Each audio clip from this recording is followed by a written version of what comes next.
In today's lecture, I'm going to explain about the code generation phase. आपको बताया था कि हम कोड इंटरमीडिएट रिप्रेजेंटेशन जनरेट करते हैं. इंटरमीडिएट रिप्रेजेंटेशन जनरेट के बाद we apply some optimization techniques so that our code runs faster and takes or occupies less memory space. ठीक है, तो हमारा ऑप्टिमाइजेशन टेक्निक्स कहलाती है. हमने ऑप्टिमाइजेशन डिफरेंट ऑप्टिमाइजेशन टेक्निक्स को अप्लाई किया और अपना कोड जो है वो ऑप्टिमाइज्ड कोड जो है वो बना लिया है. ठीक है, after the code is being optimized, अब आपको क्या काम करना है, तो आपको मशीन कोड जो है वो जनरेट करना है. So we are now trying to generate the final machine code of the program. जो हम डायरेक्टली उसको रन कर सकते हैं, वो हमारा टारगेट प्रोग्राम के हिसाब से रन होगा, वो कोड हम अब जनरेट करेंगे. So that is called final phase. ये आपकी फाइनल फेज है कोड जनरेशन. ठीक है, the final phase is in compiler model is the code generator. It takes the input as intermediate representation of the source program and produces as output an equivalent target program. ये आपका intermediate representation को as input लेगा और target program जो है वो generate करेगा. ठीक है, ये जो इंटरमीडिएट कोड ले रहा है ये आफ्टर कोड ऑप्टिमाइजेशन ले रहा है. यानी आपके पास ये थी सिनेरियो.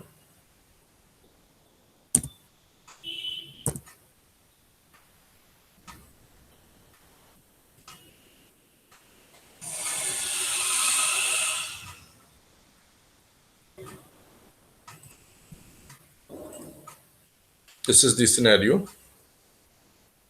कि आपके पास एक फ्रंट एंड है. ठीक है, इसमें आपने सोर्स प्रोग्राम इनपुट किया, इसने इंटरमीडिएट कोड जनरेट किया. फ्रंट एंड का मतलब आपके पास हो गया लेक्सिकल एनालिसिस. ठीक है, फ्रंट एंड में आपने क्या किया, लेक्सिकल किया है, फिर सिंटैक्स एनालिसिस परफॉर्म किया है, फिर आपने इसमें जो है वो सिमेंटिक एनालिसिस परफॉर्म किया है.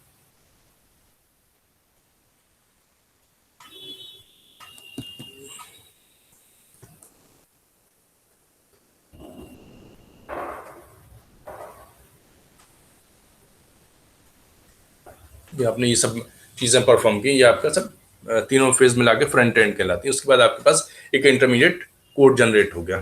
ठीक है, तो now you are having some intermediate code. This intermediate code then optimized using the code optimizer. तो आपने यहाँ पर कोड ऑप्टिमाइजेशन दिखाया है. ठीक है, ये कोड ऑप्टिमाइजेशन होने के बाद आपके पास जो जनरेट हो गया है that will be optimized intermediate code. Still it is intermediate code और इंटरमीडिएट रिप्रेजेंटेशन. तो आपके पास ये अभी इंटरमीडिएट रिप्रेजेंटेशन की फॉर्म में ही है. ठीक है, और आप जो है वो आप जो है उसके बाद कोड जनरेटर में इसको भेज रहे हैं. This will give you the final machine code of the program. ये आपको फाइनल मशीन कोड जो है वो जनरेट करने के बाद रिटर्न करेगा. ठीक है, so this is the organization of all the phases of the compiler. Symbol table से सभी आप जो इंटरेक्ट करते हैं, आपने देखा ही था.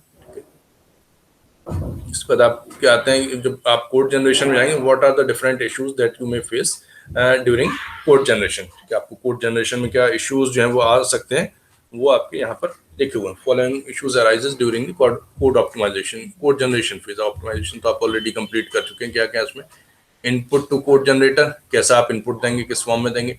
टारगेट प्रोग्राम आप किस तरह के जनरेट करेंगे. मेमोरी मैनेजमेंट आप कैसा यूज कर रहे हैं. इंस्ट्रक्शन किस तरह से सिलेक्ट करेंगे. These are issues. यानी आपको यहाँ पर डिसाइड करना है कि कैसे आप इंस्ट्रक्शन सिलेक्शन करेंगे. रजिस्टर एलोकेशन कैसे करेंगे, this is to be decided.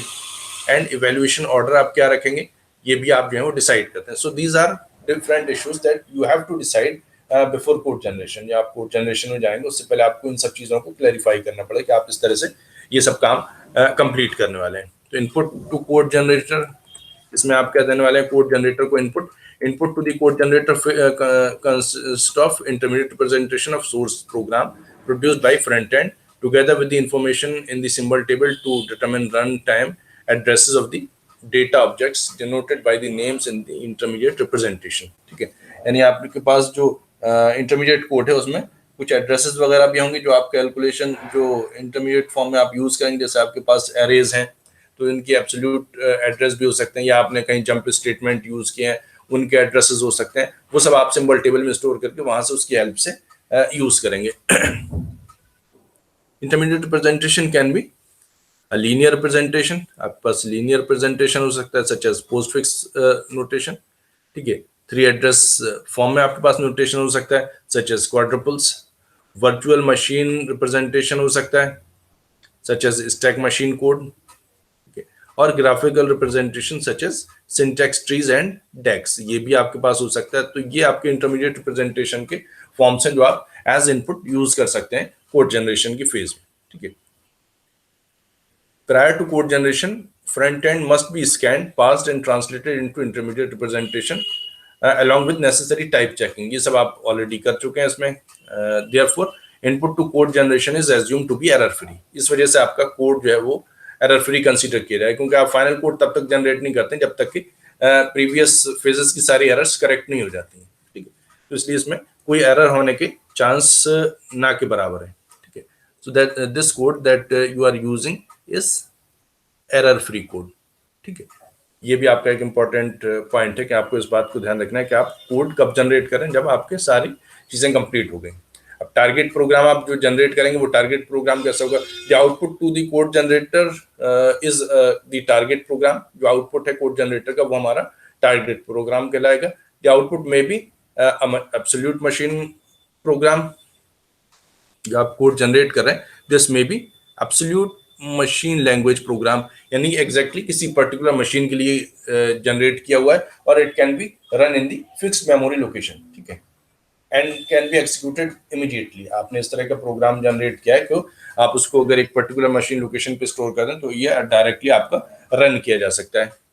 दूसरा है आपका रीलोकेटेबल मशीन लैंग्वेज, यानी आपने उसमें इतनी गुंजाइश छोड़ी कि आप उसमें एड्रेसेस रिलेटिव है। आपने एक रेफरेंस एड्रेस ले लिया, सपोज आपने पोजीशन ली एक्स, अगर आप एक्स पे स्टोर करते हैं उसको तो आपके वेरिएबल की पोजीशन x+5 हो जाएगी, x+10 हो जाएगी, x+20 हो जाएगी। इस तरह से आपने लिया है तो ये रीलोकेटेबल मशीन लैंग्वेज कहलाएगी, मशीन कोड कहलाएगी, ठीक है। एक तो आपके पास एब्सोल्यूट मशीन कोड जनरेट हो गया, या रीलोकेटेबल मशीन कोड आपके पास जनरेट हो गया। Allow subprograms to be compiled separately. इससे आपको क्या एडवांटेज मिला कि आपके जो सब प्रोग्राम्स हैं, जो फंक्शंस है, वो सेपरेटली कंपाइल हो सकते हैं।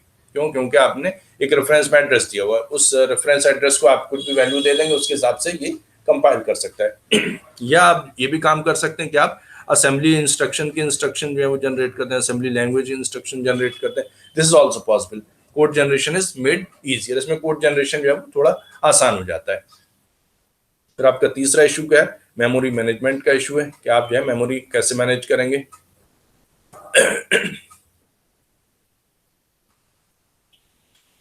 Names in the source program are mapped to the addresses of data objects in runtime memory by the front end and code generator। जो names थे source program में, names का मतलब variable names, ठीक है, are mapped to the addresses of the data object। अब ये आपके पास address की फॉर्म में कन्वर्ट हो गए, ठीक है। जो names थे आपने लिखा हुआ था वहां पर age equals to 5 या x+5 जो भी आपने लिखा हुआ था, इसका मतलब वहां पर जो names थे अब वो एक तरह से एड्रेसेस को रिप्रेजेंट कर रहे हैं, ठीक है। तो आप जहां पर वेरिएबल लिखेंगे उसकी जगह उसका एड्रेस वहां पर आ जाएगा। In the run time memory by the front end and the code generator. जो फ्रंट एंड है और कोड जनरेटर वो इस तरह से यूज करें address of the data objects.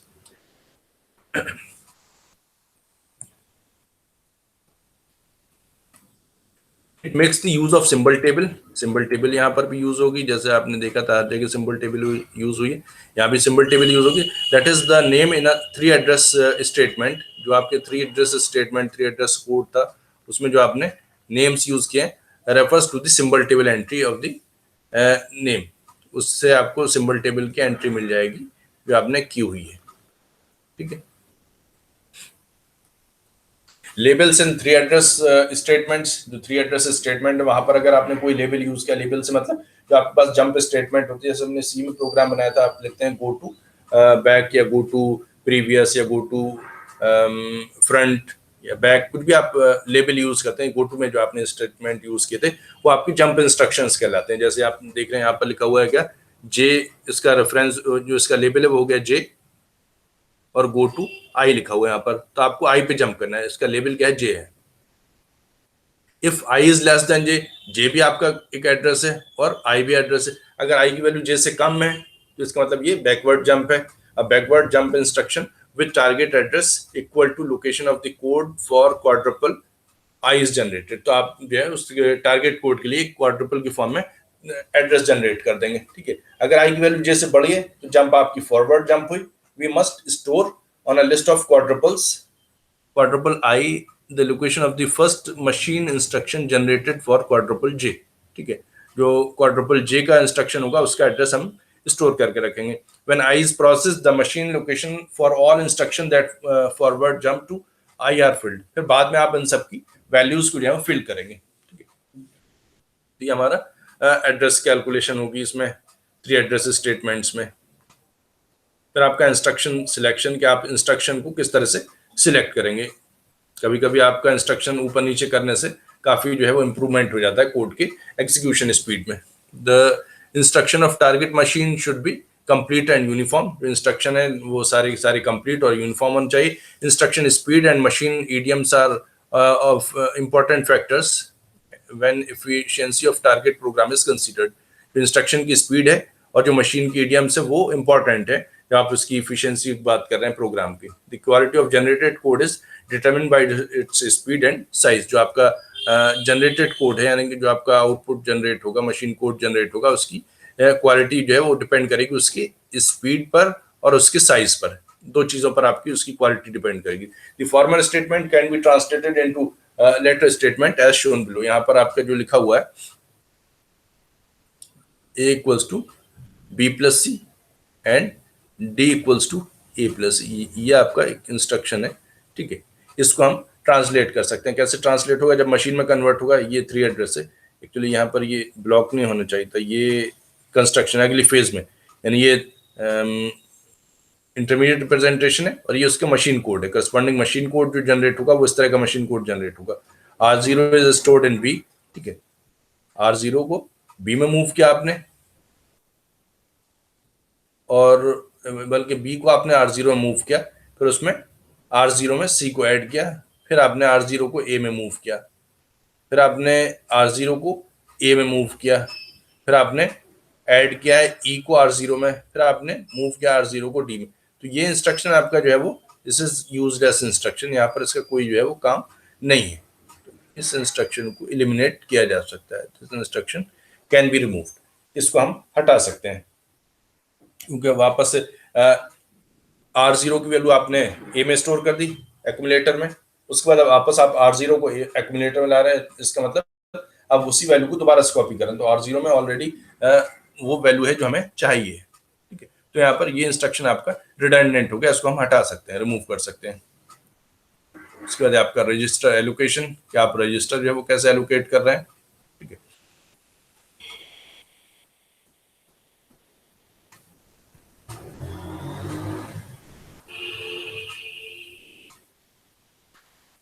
Instructions involving register operands are shorter and faster than those involving operands in memory। जो आप रजिस्टर में स्टोर करते हैं, रजिस्टर को इसलिए कहते हैं कि रजिस्टर मेमोरी जो है वो फास्ट होती है। तो रजिस्टर में जो हमने वेरिएबल्स स्टोर किए हुए हैं, जो कैलकुलेशन रजिस्टर्स के ऊपर परफॉर्म हो रही है, वो कैलकुलेशन ज्यादा फास्ट है as compare to variables which are stored in the memory. जो मेमोरी में हम वो थोड़े स्लो होंगे एज कम्पेयर टू रजिस्टर, ठीक है। The use of register is subdivided into 2 sub problems. जो हम रजिस्टर को यूज कर रहे हैं वो हम 2 पार्ट में डिवाइड करते हैं। एक तो रजिस्टर कहलाता है एलोकेशन, रजिस्टर एलोकेशन करना पड़ेगा पहले आपको, ठीक है। और दूसरा है रजिस्टर असाइनमेंट, ठीक है। एलोकेशन कैसे है? The set of variables that will reside in the register at a point in the program selected. कौन कौन से वेरिएबल्स आप जो है रजिस्टर में स्टोर करेंगे, ठीक है, वो आप सिलेक्ट करते हैं। This is called register allocation. सारे वेरिएबल आप रजिस्टर में स्टोर नहीं कर सकते हैं। रजिस्टर्स जो है वो आपके पास limited number of registers are there, तो आपको कौन सी वेरिएबल्स रजिस्टर में स्टोर करने हैं, this is to be decided. ये कहलाता है रजिस्टर एलोकेशन, ठीक है। उसके बाद register assignment, the specific register that a variable will reside in it is picked. The specific register, कौन सा रजिस्टर में कौन सा वेरिएबल रखा जाना है, ये भी आपको डिसाइड करना है, ठीक है। The certain machine requires even odd register pairs for some operands and results. कुछ मशीन में यानी कि जो आपके पास प्रोसेसर्स हैं, माइक्रो प्रोसेसर्स हैं, उनमें ये रिक्वायरमेंट होती है कि आप कुछ इवन ऑड रजिस्टर पेयर जो है वो यूज कर सकते हैं कुछ पर्टिकुलर ऑपरेंड्स के लिए और उसके रिजल्ट्स के लिए। For example, consider the division instruction of the form DXY, ठीक है, वेयर X जो है dividend x dividend even register in even odd register pair. इसमें आप जो स्टोर करेंगे एक्स जो है वो डिविडेंड की फॉर्म में स्टोर होगा इवन ऑड रजिस्टर पेयर में, और वाई जो है वो आपके डिवाइजर की फॉर्म में स्टोर होगा। तो इसमें ऑर्डर आपका इंपॉर्टेंट है। आप अगर वाई एक्स स्टोर कर देते हैं then it will change result. Even registers hold the remainder and odd register hold the quotient. अगर आपने ये उसमें वैल्यूज रखी थी तो आपका ऑपरेशन खत्म होने के बाद इवन रजिस्टर में रिमाइंडर बचेगा और ऑड रजिस्टर में आपका क्वोशिएंट रह जाएगा। तो ये चीज भी आपकी इंपॉर्टेंट है, आप कौन से वेरिएबल रजिस्टर में स्टोर करेंगे और किस रजिस्टर में कौन सा वेरिएबल स्टोर करेंगे। सो this is called register allocation and register assignment. फिर आपका इवैल्यूएशन ऑर्डर, क्या आप ऑर्डर क्या यूज करेंगे इवैल्यूएशन के लिए। The order in which the computations are performed can affect the efficiency of the target code। इससे भी आपकी टारगेट कोड की efficiency जो है वो इफेक्ट होती है। तो ये भी चीज आपकी इंपॉर्टेंट है, हाउ टू इवेल्युएट। ठीक है, some computations order require fewer registers to hold intermediate results than other। तो आपके पास कुछ ऐसी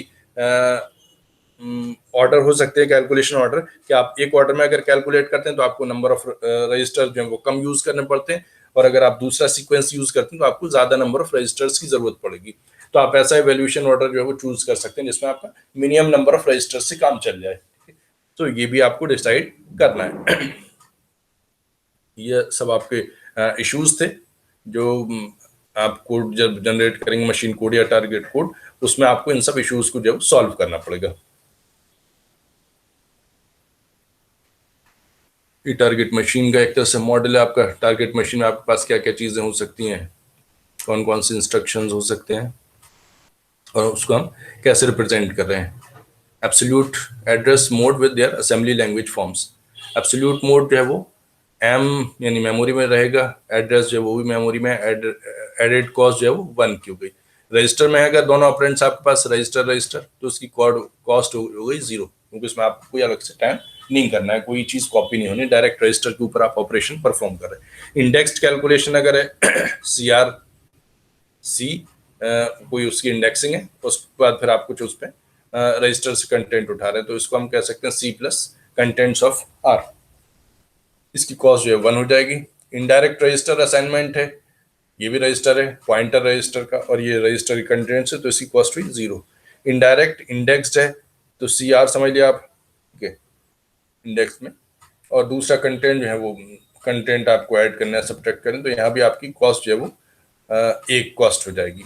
या आप कोई लिटरल यूज कर रहे हैं #C के फॉर्म में उसको लिखा है तो ये भी आपका जो है वो 1 कॉस्ट का जो है वो स्टेटमेंट होगा, यानी इसकी कॉस्ट जो है वो 1 होगी। For example move R0M stores contents of register R0 into memory location M। ठीक है, अगर आपने ये इंस्ट्रक्शन यूज किया मूव R0M, इसका मतलब क्या हुआ, contents of R0 register R0 into memory location M, R0 content memory में चले जाएंगे। मूव 4R0 इनटू M, इसका मतलब हुआ stores the value of contents 4 plus contents R0 into M।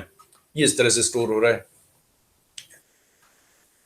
Stores the value of contents 4 plus contents of R0, यानी उसमें R0 में 4 add करके जो है वो फिर मेमोरी में स्टोर होगा। ठीक है, instruction cost equals to 1 plus cost for source and destination address mode. आपके सोर्स और एड्रेस डेस्टिनेशन एड्रेस मोड के जो कॉस्ट आप उसमें ऐड करके 1 के साथ अगर ऐड कर देते हैं, this cost correspond to the length of the instruction, जितनी इंस्ट्रक्शन की लेंथ है उसके ऊपर डिपेंड करेगी। Address modes involving registers have 0 cost, जिनमें सिर्फ रजिस्टर्स इन्वॉल्व है उसकी कॉस्ट 0 है। Address modes involving memory location और लिटरल हैव कॉस्ट 1, और जिसमें मेमोरी या लिटरल इन्वॉल्व है उनकी कॉस्ट कितनी हो गई, उनकी कॉस्ट हो गई 1। Instruction length should be minimised if space is important, और आप जो है इंस्ट्रक्शन की लेंथ को मिनिमाइज करेंगे अगर इंस्ट्रक्शन आपके पास मेमोरी की शॉर्टेज है तो आप स्पेस को कंसीडर करेंगे। Doing so also minimizes the time taken to fetch and perform the instruction. इससे आपका ऑटोमेटिकली जो इंस्ट्रक्शन को फैच करने का टाइम है वो भी रिड्यूस हो जाएगा। मूव R0 टू R1, इसमें आप जो है रजिस्टर को मूव कर रहे हैं, copies the contents of register R0 into R1, it has cost 1 since it occupies only one word of memory. अगर सिर्फ एक ही इंस्ट्रक्शन है फिर तो कुछ ना कुछ उससे मेमोरी लगेगी। ऐसा नहीं हो कि आपका जीरो साइज का ही प्रोग्राम हो जाएगा। अगर कोई भी और दूसरा इंस्ट्रक्शन नहीं, सिर्फ एक रजिस्टर इंस्ट्रक्शन है, तो भी उसकी कॉस्ट 1 हो जाएगी। Three address statement A equals to B plus C can be implemented by many different instruction sequences। ये आप कई तरह से कर सकते हैं। equals to B plus C जो लिखा हुआ है इसको आप इस तरह कर सकते हैं, move B to R0। B को आपने R0 में मूव कराया, रजिस्टर R0 में, फिर उसमें C को ऐड किया R0 में, उसके बाद आपने R0 को A में स्टोर कर दिया। तो इसकी कॉस्ट कितनी हो गई? 6 हो गई। या आपने ऐसा किया, move B to A and add C to A। पहले आपने एक B को एक्यूमुलेटर में मूव किया और उसको C को एक्यूमुलेटर में कॉपी कर दिया, ऐड कर दिया, तो अभी आपकी कॉस्ट जो है वो 6 हो गई। या आप इस तरह से लिख सकते हैं, assuming R0, R1 and R2 contains the addresses of ABC। अगर R0, R1, R2 में ABC के कंटेंट्स हैं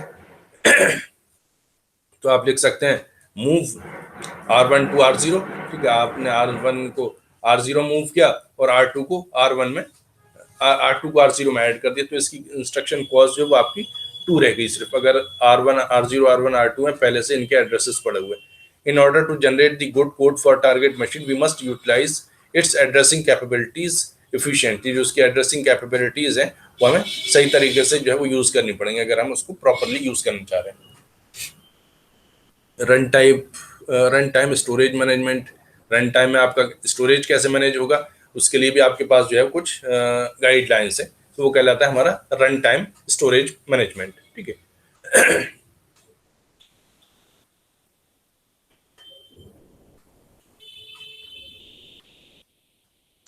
इतना मैं आपको भी बता ही दे रहा हूँ। Information needed during the execution of a procedure is kept in a block of storage called activation record। हम जब प्रोग्राम को एग्जीक्यूट करते हैं तो उसका रिलेटेड रिकॉर्ड जो है वो हम एक ब्लॉक में स्टोर करते हैं, kept in a block of storage called activation record। उसको हम कहते हैं एक्टिवेशन रिकॉर्ड। ठीक है, which includes storage for names local to the procedure। वो हर प्रोसीजर की जो लोकल वेरिएबल्स हैं उनकी इंफॉर्मेशन उसमें रहती है। The two standard storage allocation strategies are static allocation and stack allocation। आपके पास दो तरह का allocation हो सकता है, एक static और एक stack। In static allocation, the position of an activation record in memory is fixed at compile time। जो static allocation है उसमें आपका compile time पे मेमोरी की जो पोजीशन है वो फिक्स्ड है, यानी चेंज नहीं होगी। In stack allocation, a new activation record is pushed onto the stack for each execution of a procedure। और जो स्टैक एलोकेशन है उसमें जैसे कोई प्रोसीजर कॉल होता है तो आप उसको एग्जीक्यूट करते हैं और एक एक्टिवेशन रिकॉर्ड जो है वो that is pushed on to the stack, तो वो स्टैक पे उसका डेटा जो है वो आ जाता है। The record is popped of when the activation ends. और जैसे एक्टिवेशन एंड होता है वैसे आप रिकॉर्ड को वहां से मूव कर देते हैं। आपने देखा हो जो हमारे लोकल वेरिएबल्स होते हैं वो कब एक्टिव होते हैं, जब कोई हमने फंक्शन कॉल किया तो कुछ वेरिएबल उसमें एक्टिव हुए और जैसे फंक्शन कॉल खत्म होता है या ब्लॉक खत्म होता है आपका, वो वापस से खत्म हो जाते हैं, तो वो चीज आपकी स्टैक एलोकेशन के तहत ही आती है। Following 3 address statements are associated with the run time allocation and deallocation of activation records. ठीक है, ये आपके पास जो है run time 3 address statements are associated with the run time allocation and deallocation of activation records. उनसे related आपके पास ये चीजें call, return, halt and action और action a placeholder for other statement. ये सब चीजें आपको जो है वो करनी पड़ती हैं। And we assume that the runtime memory is divided into 3 areas। one is code area जहां आप अपना प्रोग्राम का कोड स्टोर करते हैं, स्टैटिक डेटा जहां पर स्टैटिक डेटा मेंबर्स को स्टोर करते हैं, और स्टैक डेटा जहां पर आप जो लोकल वेरिएबल्स उनकी रिलेटेड इंफॉर्मेशन स्टोर करते हैं, वो आपका स्टैक एरिया कहलाता है।